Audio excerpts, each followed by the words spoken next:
Lalu sepenting apa sih sebenarnya debat? Kalau dia pasti akan memarahi saya. Debat itu adalah alat intelektual gitu kan ya. Oke, habiskan momen nanti Bang JJ. Sementara pasar kita rata-rata adalah orang yang hanya sekolah rata-rata 7 tahun di Indonesia sekian puluh persen.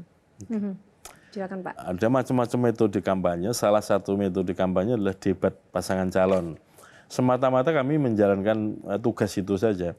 Bahwa soal efek ataupun kampanye yang di luar metode ini punya efek atau enggak kan yang akan tahu adalah masyarakat. Ngefek apa enggak? Maksud saya gini, debat ini dipusatkan di Jakarta misalnya. Kita udah tahu hasil riset debat-debat sebelumnya hanya mempengaruhi 1-2%.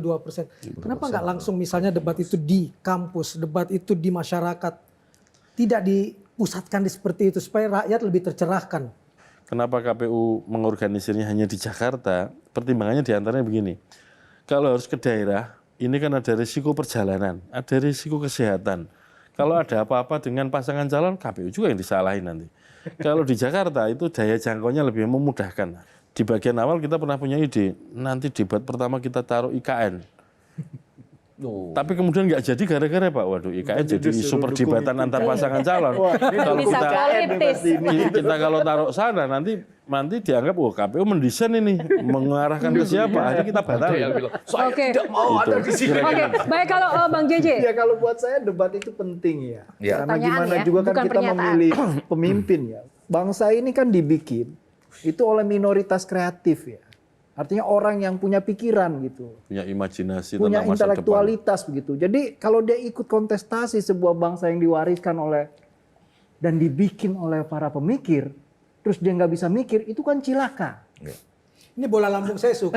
Karena saya berharap capresnya adalah juga pemikir. Nah, cuma persoalannya adalah dalam debat itu kita bisa melihat misalnya fungsi dari panelis. Oke, jadi Itu. yang menanyakan saya lagi nih. Bukan, fungsi dari panelis.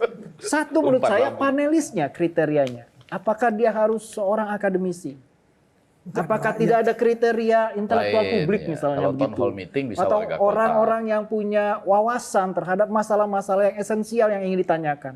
Misalnya lingkungan hidup, HAM gitu. Yang belum tentu seorang akademisi punya pengetahuan dan kedekatan terhadap isu itu sangat kuat begitu. Sejarawan sudah ada ya. Saya membayangkan debat capres yang terakhir itu, debat kelima atau debat ketiga antar capres, ada 3 capres, masing-masing di belakangnya mungkin cuma 30 lah ya. Kalau nggak di belakangnya ya di antara undangan, ada undangan juga mungkin 30 begitu. Hanya ada tepuk tangan di awal dan di akhir acara. Terima kasih KPU, sekarang lampunya sudah redup ya di antara para penonton dan undangan. Kemudian kalau ada iklan, mohon maaf pada stasiun televisi tetap ada iklan di awal dan di akhir saja. Toh bola bisa demikian, pertandingan sepak bola bisa demikian. Masa debat presiden kalah sama pertandingan bola?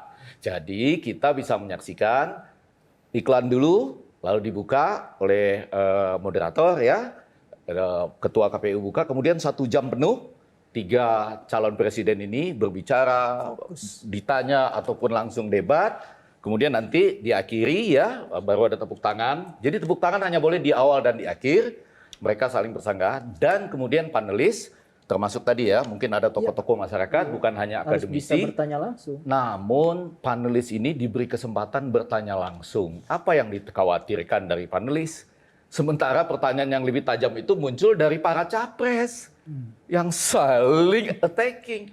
Jadi para panelis ini ketimbang kelihatan seperti mengundi undian Piala Dunia U17 itu yang dengan itu lebih baik mereka apakah cuma 6 atau kalaupun 12 diwakili oleh temannya, dia langsung bertanya kepada para calon. Jadi kita mudah-mudahan 1 jam itu betul-betul utuh menyaksikan 3 capres berdiri dan berdebat sampai habis, diawali tepuk tangan di awal dan di belakang. Jadi pembawa acaranya, moderatornya juga tidak habis napasnya untuk tenang ya gitu ya.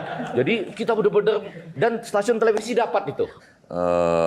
Betul nggak bahwa kalau pertandingan voli antar kampung gitu, kalau sesama kelompok Karang Taruna itu gampang Pak Azim. Yang menarik adalah, yang susah adalah kalau bertanding sama panitia. Nah, mungkinkah pemilu 2024 ini sementara kontestan sebelumnya bertanding dengan panitia? Gitu aja lah pertanyaan gue. Kita kan sama-sama orang-orang beragama, Pak. Iya. Tapi kenapa jadi memberhalakan kampus? Kampus sekarang udah jadi berhala. Universitas itu padahal universitas itu miniatur dari universe. Town hall itu kan publik. Orang yang hidup kayak aku, kayak orang hidup di universe, bukan di universitas yang model.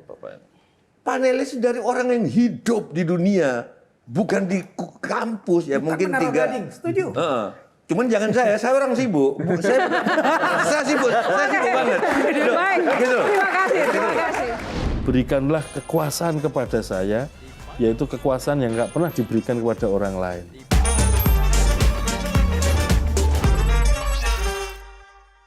Dipersembahkan oleh Jelajahi cara baru mendapatkan informasi. Download Metro TV Extend sekarang.